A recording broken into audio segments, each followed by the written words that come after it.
अब जब 4 जून को बक्सर का रिजल्ट आएगा तो पूरे देश में एक परिवर्तन की लहर है इस बार, और उस परिवर्तन में बक्सर अपना एक भागलपुर से लाया गया प्रत्याशी 10 साल बक्सर के ऊपर धब्बा था, उसे हटाकर फिर एक गोपालगढ़ से लाया गया है। तो इस धब्बा को हटाने के लिए जनता पूरे मन से तैयार है। लाइव न्यूज, खबर तो पक्की है। नमस्कार, मैं शंभू कुमार, मैं भी बक्सर में हूं और बक्सर का मिजाज मैं बताना चाहता हूं। लोकसभा चुनाव 2024 का खास करके बिहार और यूपी बहुत टारगेट में है। टारगेट इस बात के लिए है कि बिहार 40 सीट है और यूपी 80 सीट है।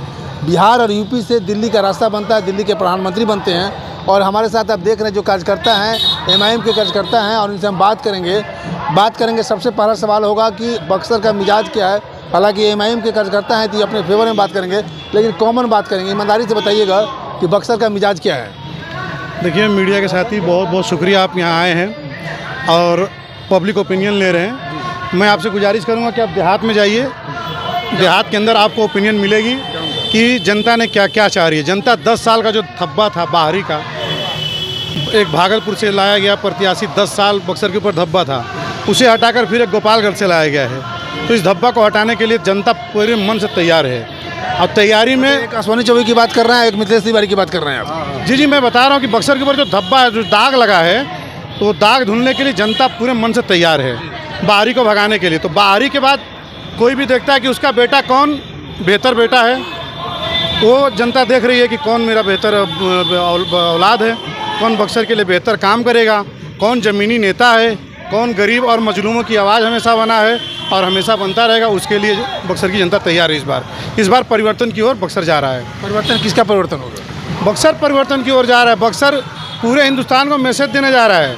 बक्सर पूरे हिंदुस्तान को मैसेज दे रहा है। हिंदुस्तान को बक्सर मैसेज देने जा रहा है। आप देख लीजिएगा, आप जब 4 जून को बक्सर का रिजल्ट आएगा तो पूरे देश में एक परिवर्तन की लहर है इस बार, और उस परिवर्तन में बक्सर अपना किल ठोकेगा। तो बिहार में 2 सीट ऐसा, 2 नहीं 3 सीट ऐसा है जो ऐतिहासिक कदम उठाएगी और वहाँ से एक परिभाषित करेगी लोकसभा चुनाव को। परिभाषित ये करेगी कि लोग, जनता ये चाहती है कि जो काम करे उसको वोट दे। पहला सिवान, दूसरा बक्सर, तीसरा पूर्णिया की बात करें। पूर्णिया भी ऐतिहासिक रिजल्ट भूल रहे इसमें। किशनगंज भी आप भूल रहे इसमें। बिहार में किशनगंज भी जिला है जो किशनगंज भी वहाँ परिवर्तन की ओर जा रहा है। और बिहार में पूरे 4 ज़िले हैं, जो 4 ज़िलों ने एक बार ये इतिहास बनाने जा रहा है। सिवान में जो साहब के साथ हमेशा धोखा किया गया है, क्यों किस लोगों ने धोखा किया? जो साहब के साथ थे वो साहब के साथ धोखा किए हैं। पप्पू यादव कौन थे? पप्पू यादव के लिए भाजपा इतना बड़ा, मतलब एक बड़ा लीडर बिहार का कहता है कि पूर्णिया में जाके या इंडिया या NDA, मतलब उसने ये मैसेज दे दिया, हम ना हो तो भाजपा को आप जिताइए। तो ये भाजपा हराने और जिताने वाली बात कहाँ से आ गई? आप तो भाजपा एक सिक्के के 2 पहलू वाली बात कर रहे हैं। अगर भाजपा एक पहलू है तो दूसरे पहलू आप हैं। चलिए, आपका क्या नाम हुआ? मेरा नाम नौशाद शाह है। क्या कहेंगे, मिजाज क्या है बक्सर का? मिजाज ये है कि आपकी बदल देना है और निर्दल प्रत्याशी को चुनना है। हम पेश को, क्योंकि ये हर एक दुख सुख में साथ में रहते हैं। आज कभी भी किसी मौके पर किसी समय बोलाइए, आप इनके लिए तैयार रहते हैं। ददन यादव? हाँ, ददन यादव बहुत बढ़िया आदमी है। एक सवाल आपसे छूट गया मेरा। एक सवाल ये रहेगा कि लालू यादव का माई समीकरण, वो माई समीकरण पर दावा करते हैं, नंबर 1। पहले मेरी बात को खत्म करने दीजिए। दूसरी बात ये है कि एक तरफ आपकी ओवैसी जो पार्टी है, आपकी जो पार्टी है, वो खुद लालू यादव के खिलाफ में खड़े हो जाते हैं। एक तरफ जब सेंट्रल की बात होती है, जब NDA की बात होती है, सब साथ में हो जाते हैं, लेकिन जब ज़मीन पर आते हैं तो एक दूसरे को हराने पर लगते हैं। इसको आप कैसे स्पष्ट करेंगे? देखिए, आप पहले बैरिस्टर असदुद्दीन ओवैसी की 20 साल की ज़िंदगी देखिए।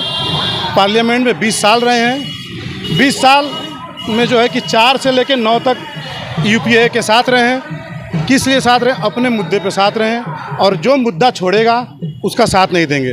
रही सवाल बिहार की, बिहार में मुसलमान क्यों वोट देगा भाई? आपको बपौती आपकी, आपने परिया समझ रखा है। मुसलमान आपको क्यों वोट देगा? मुसलमान का वोट आप मुस्लिम लीडरशिप को इतना गिराने में लगे हैं कि आपने मुसलमानों को 2 टिकट दिया। 2 टिकट वो फातमी को दे रहे टिकट, जो फातमी भाग गए थे आज आए हैं तो उनको टिकट दिए हैं आप। अगर लालू यादव जी ये बात कहते थे, लालू यादव का एक नारा था, आप जानते होंगे, जिसकी जितनी हिस्सेदारी उसकी उतनी भागीदारी। इस हिसाब से 22 में 7 सीट मुसलमान का हो रहा है। आपने 2 दिया, यादव को 9 दिया, और वो यादव को आप दबाना चाहते हैं कि पप्पू यादव पूरे हिंदुस्तान का एक ऐसा लीडर है, एक ऐसा अजीम लीडर है जिसने किसी चीज़ का परवाह नहीं किया, अपनी कैरियर को भी दाव पे लगा दिया, अपनी पॉलिटिकल कैरियर दाव पे लगा दी, आवाम के बीच खिदमत किया। आप अपने बेटे के लिए, अपने बच्चों के लिए, सिर्फ आपने जो है अपने औलाद के लिए पप्पू यादव की कुर्बानियों को नज़रअंदाज कर दिया। तो ये जनता देख रही है ना, जनता के आंखों पे चश्मा नहीं लगा है, जनता देख रही है, जनता जवाब देगी। आज जब मैं पूरे गवाही के साथ कह रहा हूँ कि जो आपको 26 तारीख को वहाँ इलेक्शन हुआ है पूर्णिया में, पूर्णिया की जनता ने पूरा जवाब दिया है। और 4 जून को जब ये खुलेगा पेटी तो पप्पू यादव होंगे, पप्पू यादव के साथ हिना साहब होंगी, अख्तरुल ईमान होंगे, ददन पहलवान होंगे, और भी हमारी पार्टी जिस जगहों से लड़ रही हैं उस जगहों से हमारी पार्टी कामयाब होकर आएगी। और जब आएगी तो बिहार की, सिर्फ बिहार की बात होगी। जिसकी भी सरकार बने, जिसके भी सरकार बनेगी उसके हम पाया होंगे। अब पाया का ये काम है कि सरकार अगर डोले हिले तो पाया हिला दिया जाता है। चलिए, युवक हैं, क्या कहेंगे, क्या मिजाज है बक्सर का? बक्सर का की बदल देना है, हम लोग को बाहरी को भगा देना है। बाहरी को भगा देना जी एकदम भगा देना है। कोई आता है भागलपुर ले तो कोई आता है गोपालगंज से। बक्सर लग रहा है जैसे, अब क्या बताए, बक्सर में कोई नेता ही नहीं है। अब बक्सर में एक से एक बढ़िया नेता है। जैसे आप देख लीजिए ददन पहलवान को, ये एक लोकल बक्सर के हैं ददन पहलवान, इसलिए हम लोग ददन पहलवान के साथ हैं। जी चलिए, आप किसके साथ हैं? हम लोग ददन पहलवान जी के साथ हैं। हाँ, हम लोग अभी उनको बक्सर में चुन एम्स करके लेकर लाना चले है। गए। बक्सर से एम्स लेकर चले गए भागलपुर। अब ये जीत जाएंगे मिंगलात तिवारी तो हो सकता है ये क्या लेकर भाग जाएंगे। इससे पहले हम उनको भगा देंगे, उनको भगा देंगे। तो ऐसा नहीं कि बक्सर को लेकर कहीं ना भाग जाए, यही तो है इतिहास है एकदम। ये सबसे पहले की ये बात है कि हमारा लोकल कैंडिडेट है और सबसे ज़्यादा मेहनत हमको करना चाहिए इस बात पे कि कोई अश्विनी कुमार चौबे आए 10 साल रहे यहाँ बक्सर सांसद, जो एम्स था वो भी ले गए, जो मेडिकल एम्स था वो भी लेकर चले गए। बताइए हम किस मुद्दे पे वोट दें? क्या कहेंगे भाई? सबसे पहले तो आपको नमस्कार और बक्सर की जनता को सभी को नमस्कार करते हैं। और ददन पहलवान जी को हम लोग यही चाहते हैं कि सांसद बने बक्सर का, और बक्सर का पूरा बक्सर ज़िले का मुद्दे सांसद में उठाए, दिल्ली जाए, हमारा यही काम है और उनको पहुंचाना है। यही पूरा हम लोग मेहनत करेंगे। MIM के कार्यकर्ता जितना बक्सर के हैं सब लोग दिलो जान से मेहनत करेंगे और उनको जिताने की पूरी कोशिश करेंगे। हाँ, मनोज कुमार केसरी नाम हुआ मेरा। क्या कहेंगे कि ददन पहलवान ही हम लोग के लिए बेस्ट हैं, क्योंकि वो ज़मीन स्तर के नेता हैं। और जहाँ तक रहा सवाल बीजेपी का, तो हम लोग 3 बार देख चुके हैं बीजेपी का। एक बार MP बन जाने के बाद उनसे भेंट तक नहीं होता है। बात की तो दूर की बात हो रही है, फ़ोन से भी वार्तालाप, कभी किसी का कुछ नहीं हो सकता है। और ज़मीन स्तर पर ददन पहलवान ही हम लोग के लिए बेस्ट हैं। ददन पहलवान जिंदाबाद। चलिए, यही ज़मीनी नेता हैं जो जमीनी नेता है या जमीनी नेता को आप नेता बना? हाँ, ज़मीनी नेता को हम लोग नेता कुछ कहना चाह रहे हैं? नहीं, ठीक है। ठीक, चलिए, मैं आपको बक्सर से दिखाया। यहाँ पे मिथिलेश तिवारी है, सोनी चिबू की टिकट काट करके बीजेपी से मिथिलेश तिवारी को दिया गया है। ददन पहलवान जो है पिछले बार भी काटे का टक्कर दिए थे, 2nd पोजीशन पर थे। 2000 वोट से हारे थे ना पिछली बार 2000 वोट से हारे थे, मात्र 2000 वोट से जीते हारे थे।